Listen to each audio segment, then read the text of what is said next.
Back to the other big story of the day, everyone's attention on the jury today as we wait for a verdict in the case against Dawn Nguyen. She is the woman accused of buying the guns used by William Spangler to shoot and kill two West Webster firefighters on Christmas Eve 2012.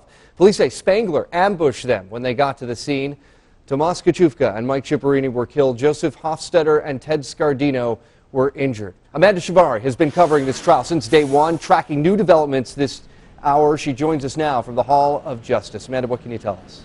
Well, Pat, between yesterday and today, the jury has been deliberating for about 2.5 hours. And before they started deciding the outcome of the case today, they wanted to hear testimony from last week read back to them. And we're going to explain that to you in just one moment. But first, I want to take you inside the courtroom and explain to you what it's like.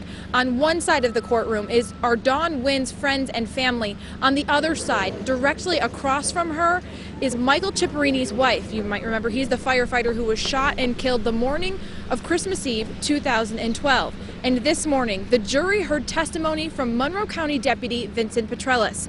Petrellis told the jury that last week, that the day of the ambush, he had a text message and phone conversation with Nguyen about what was happening on Lake Road. Petrellis testified at one point, Nguyen texted him, quote, "The guns purchased to kill those people were by me." Petrellis then asked if she sold Spangler the guns, and she said no.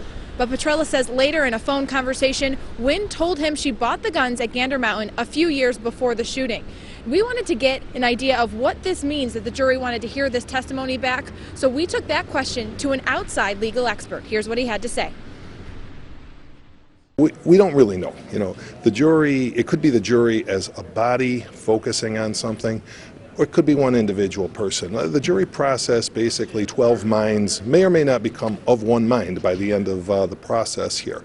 And it may be that one person just isn't satisfied with someone else's recollection, or it could be that they've all focused.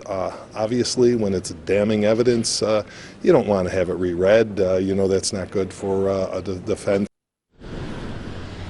And Pat, right now we're just kind of in a holding pattern. The jury is currently deliberating right now in a back room off of the courtroom. We are going to continue to be at the courthouse and wait for that verdict to come down. And you, of course, can trust News 10 NBC to bring you that verdict just as soon as we get word that there is one. Yeah, we're tracking it closely. Amanda Shivari live at the Hall of Justice. Thank you. As soon as we get that verdict, we will bring it to you here on the air and online. WHEC.